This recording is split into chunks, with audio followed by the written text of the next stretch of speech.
Chers amis, je vous salue dans la fraîcheur d'une ville qui frôle les 0 degrés.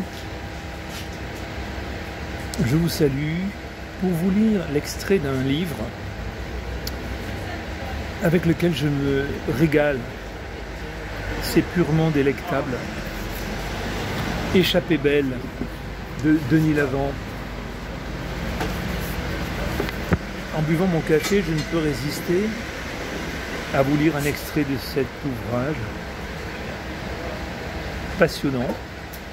Passionnant pour qui s'intéresse au théâtre, pour qui s'intéresse au cinéma, à ce théâtre et à ce cinéma qui sort des sentiers battus. Un théâtre que Denis Lavant aborde de manière assez remarquable. Voilà ce qu'il écrit. Je pense souvent à Antonin Artaud avec son idée obsessionnelle de remettre le corps humain sur la table de dissection, de le malmener, de le bouleverser en quelque sorte. Il s'agit bien là de cette combustion de l'être.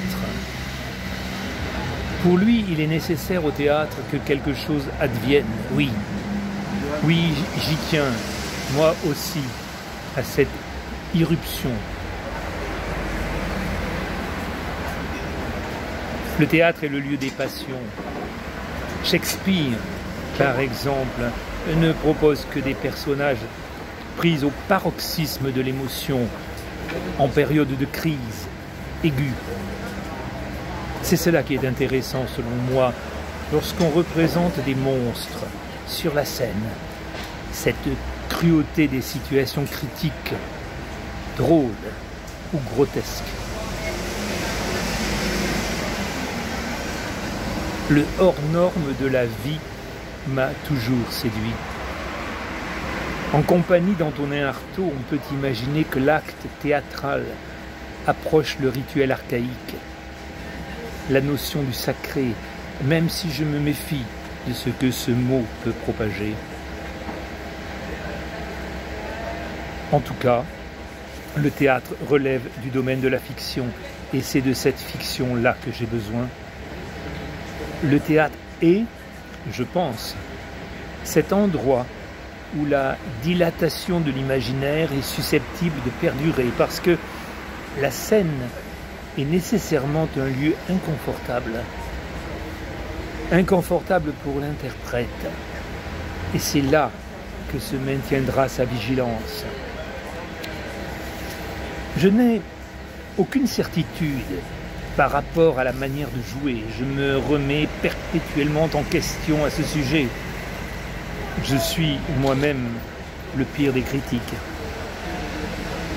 Quand j'ai l'occasion de m'entendre sur des enregistrements ou de me voir dans des rushs au cinéma, je me dis que ce que je produis est un peu grossier, que je devrais affiner, alléger.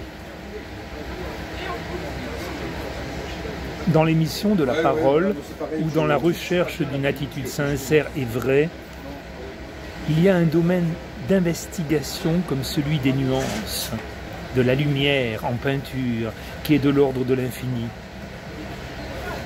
C'est un vénérable peintre de Ménilmontant, Alf Green, qui m'avait un jour fait apprécier cela. Par ailleurs, cette forme de sobriété, économie d'expression ou trivialité,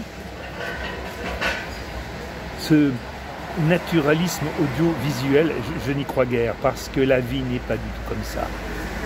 Les gens qu'on croise dans la rue ne parlent pas forcément avec une intonation banale et juste. Ils ont des gestes qui ne sont pas forcément équilibrés, ni cohérents. La vie quotidienne aussi a ses traits de folie, de génie. Voilà ce petit extrait de Échappée belle de Denis Lavant. Quand je dis que je me régale avec ce texte, c'est que je le lis, je le relis et j'extrais de temps en temps quelques petites phrases qui font systématiquement leur ronron dans mon esprit et qui me donne envie non seulement de rencontrer à nouveau Denis Lavant comme je l'ai déjà rencontré. J'ai eu l'occasion d'écrire un article qui s'appelle « T'es ou toi la poésie ?» sur Denis Lavant.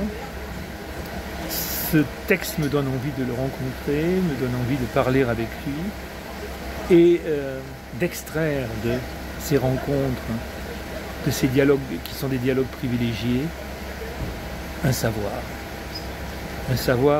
à s'approprier, je dirais même un savoir à tordre pour créer un nouveau savoir, un savoir à la mesure de celui qu'il extrait.